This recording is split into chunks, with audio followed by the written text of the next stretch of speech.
मैं आपको ऐसा शुद्धिकरण बता रहा हूँ जो मात्र 250 रुपए में हो जाएगा, लगभग इससे कम में ही हो जाएगा। शिव जी के जाएंगे तो पहले 1 लोटा जल शिव जी को अर्पण करेंगे, फिर उसके बाद शिव जी के ऊपर थोड़ा सा दुग्ध चढ़ाएंगे। घर का शुद्धिकरण करवाते हैं काफी लोग, दिक्कतें आती है तो शुद्धिकरण तो होना ही है। शुद्धिकरण जब कराते हैं तो उसके अंदर क्या है, काफी हद तक खर्चा आ जाता है। जैसे कि सामग्री इतनी हो जाती है, काफी मतलब अपन को चीजें चाहिए होती है, खर्चा होता है 4-5 दिन, फिर भोजन तो कुल मिला के अपनी मानो 60,000 तो मिनिमम है। 50-60,000 नहीं, 30,000 से 60,000 और 1 लाख के मध्य खर्चा होता है। मैं आपको ऐसा शुद्धिकरण बता रहा हूँ जो मात्र 250 रुपए में हो जाएगा, लगभग इससे कम में ही हो जाएगा। सबसे पहले ज्वार चाहिए मुझे। जिस घर में आपको इशू है सबसे पहले ज्वार, उस ज्वार के 3 बराबर हिस्से कर लो। एक हिस्से को छत पे रख दो, अगर छत नहीं है तो घर में ही रख दो, कमरे में। दूसरे हिस्से को कमरे में रखो जिसमें आप निवास कर। तीसरे हिस्से को किचन में रखो जहाँ पे आपका भोजन बने। 3 हिस्से रख दिए। अगर किसी का एक ही कमरा है तो एक में ही 2 जगह रख, ठीक है ना, अपनी सुविधा के अनुसार।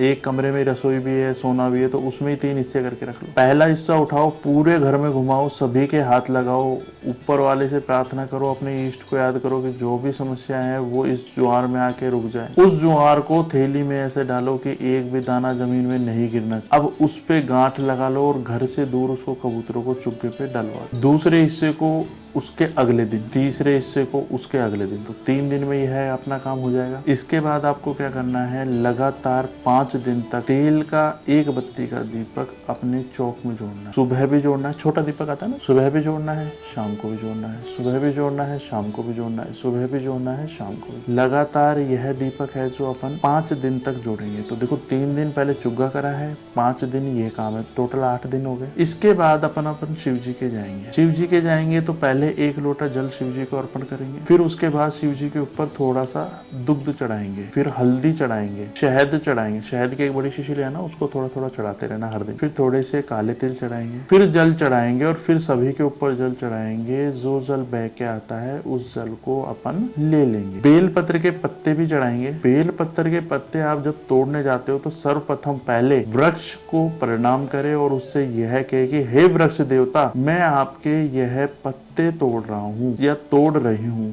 ये जो पत्ते हैं मैं भोलेनाथ जी के अर्पण करने के लिए तोड़ पा रही हूँ या तोड़ पा रहा हूँ। इसमें मेरा भले ही स्वार्थ, क्योंकि मैं वो पत्ते तोड़ के चढ़ाऊंगा या चढ़ाऊंगी तो उससे बेनिफिट मिलना है। तो मैं जो ये पत्ते तोड़ रहा हूँ, तोड़ पा रहा हूँ या तोड़ पा रही हूँ, तो मुझे क्षमा करना और आपके पत्ते मुझे प्रदान। तो वो पत्ते जो आप ले आते हो दिन में, उनको धो धा के और शिव जी के ऊपर जब आप ये सब कुछ चढ़ा देते हो तो अर्पण कर। शिव जी के जो पूजा करनी है आपको, मैंने पहले ही बताया है कि शिव जी के जो आगे की तरफ से पूजा करनी है, तो महिलाएं माता जी का ओट लेके ये जल चढ़ाएंगे। जो जल बह के आया वो ले लिया अपन ने। पुष्प लिया है, वहां से पुष्प से पूरे घर में, अब वो जो जल अपने पास है उस जल में पुष्प को भिगो, पूरे घर में छींटे मारो, पुष्प को तोड़ो और गेट के बाहर फेंक। यह काम आपको 11 दिन तक लगातार करना है। 11 दिन करने के बाद आपको महत्वपूर्ण चीज यह है कि जो भी शनिवार आता है, जो भी मंगलवार आता है, उस दिन एक छोटा तेल का दीपक जोड़ के सुंदर कांड का पाठ पढ़ना है। अगर आप सुंदर कांड का पाठ पढ़ने में असमर्थ है तो अपने मोबाइल को खोलो, उसमें यूट्यूब खोल के सुंदर कांड पाठ डालो और उसको सुनो। पर ये ध्यान रखो, ऐसा नहीं उसको चला दिया। अगर महिला है तो सब्जी बना रही है, पुरुष है तो अपने लैपटॉप में लगा हुआ है और वो गाना अलग ही चल रहा है, भजन अलग ही चल रहा है। गलत। आप उसको जब चलाते हो तो उसके सामने बैठ के उसको पूरा सुनना है, पूरा दय से, और बालाजी का स्मरण कर। यह आपको, जैसा कि मैंने बताया, शनिवार और मंगलवार को, ज्यादा भी ना हो सके तो लगभग 3 शनिवार और 3 मंगलवार के जोड़े आपको करना। इसके बाद आपको क्या करना है कि घर के अंदर गौमूत्र आता है बछड़ी का, वो लाना है, उससे छींटे मारना। इसके बाद आपको क्या करना है, जो घर है उसमें एक हवन होगा, उस हवन का खर्चा मेरे हिसाब से लगभग 150 रुपए का हो। तो अभी तक जो खर्चा हुआ है वो 100 रुपए तक का है। 150 रुपए का हवन का खर्चा है। हवन आपको स्वयं को करना है, आपको किसी चीज की जरूरत नहीं है, स्वयं को ही हवन करना है। देखो, पहले आपने 3 दिन ज्वार का काम करा, 5 दिन आपने दीपक का काम करा।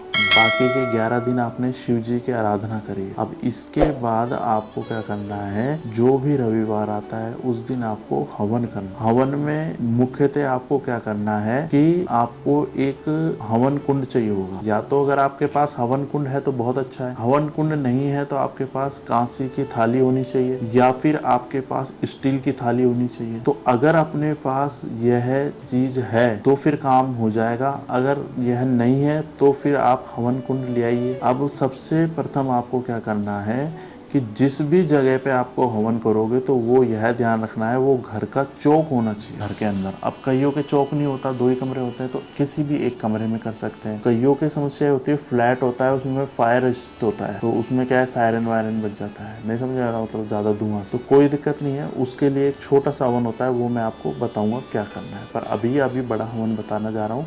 अगले भाग में मैं आपको छोटा हवन भी बताऊंगा जिसको अपन कर। तो उस जगह को एक बार साफ पानी से साफ कर लेंगे। थोड़ी सी कच्ची मिट्टी में हल्का सा पानी मिला के, हल्का सा पवित्र गंगा जल मिला के उसको थोड़ा सा लेप देंगे। लेपने के बाद उसके ऊपर अपना हवन कुंड रख देंगे या कांसे की थाली रख देंगे, और ये दोनों ही नहीं है तो स्टील की थाली रख देंगे। उसके बाद अपन को क्या करना है कि उस थाली, जो अपन ने थाली ली है, उसको पहले आप हल्दी डाल दो पूरी थाली में या हवन कुंड में, या आपके पास कांसे की थाली, थोड़ी सी हल्दी डाल दो। उसके बाद आप उसके अंदर थोड़ा सा आटा डाल। उसके बाद आपको क्या करना है, यह सब चीज डाल देते हो, उस एक बत्ती लेनी है, फूल बत्ती गोल वाली, घी में भिगो के वहां बीच सेंटर में रख देनी। 5 लकड़ियां लेनी है अलग अलग, पीपल की लकड़ियां चल जाएंगी। उन 5 लकड़ियों को पवित्र जल से छींटे मार लेना, 5 पे रोली का तिलक लगा देना, 5 पे चावल लगा देना, 5 पे कलाया बांध देना। पहली लकड़ी को प्रणाम करना आप भोलेनाथ के नाम से, दूसरी लकड़ी को प्रणाम करना है अग्निदेव के नाम से, तीसरी लकड़ी को प्रणाम करना है आपको जल देव के नाम से, चौथी लकड़ी को प्रणाम करना है आपको इस वायु और धरा देवी के नाम, समझ पा रहे हो, धारी। 5वीं लकड़ी है जो अपने घर के कुल देवता है उनके नाम से आपको।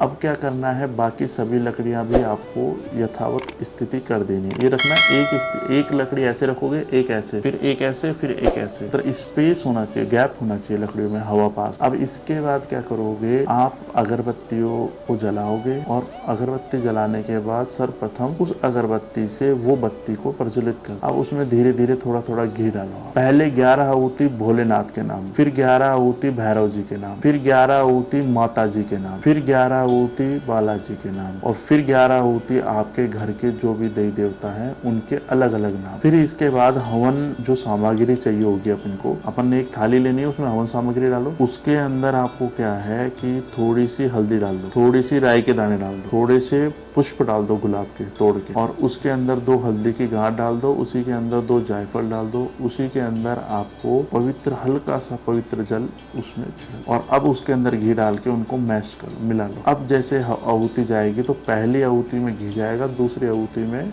हवन सामग्री, पहली आहुति में घी, दूसरी आहुति में हवन सामग्री। तो इस तरह से आपको यह पूरा काम करना है। अब शिव जी की आहुति में ओम नमः शिवाय ऐसे, फिर भैरव जी में ओम काल भैरवाय नमः, माता जी ओम ऐं ह्रीं क्लीं चामुंडाय विच्चे नमः। अगर इतना मंत्र याद नहीं आता, ओम कालकाय नमः, फिर बालाजी ओम हनुमंते नमः, और बाकी जो अपने कुल देव हैं, जो भी देव हैं, और आहुति देनी। यह हवन लगभग आधे घंटे या 45 मिनट चलेगा। इसके बाद धीरे धीरे हवन ठंडा होगा। तो ध्यान रखना, अंदर जब आप करते हो तो हवन को जब पूर्ण हो जाता है, जब थोड़ी वहीं बैठे रहना है, अपने देवताओं को बार बार नाम लेते रहना है। जब हवन ठंडा हो जाता है तो उसको ढक देना, क्योंकि देखो अग्नि है, कहीं भी तिनका चला गया, आंच पकड़ ली तो दिक्कत हो जाएगी। तो इस चीज को पहले ही बता रहा हूँ मैं कि जब हवन हो जाता है तो हवन होने के 10 मिनट बाद वो पूरा सामान बाहर ले आना, लाने के बाद उसको किसी बर्तन से ढक देना सुबह तक के लिए, और सुबह वो जो सामग्री बचेगी, जो राख होती है, उसको या तो पानी में बहा देना या अपने घर में रख लेना। तो ये 250 रुपए में अपने घर का शुद्धिकरण कर सकते हैं, और ये करोगे ना, यकीन मानो आपको बहुत आराम मिलेगा, बहुत हद तक आपके काम बनना शुरू हो जाएगा।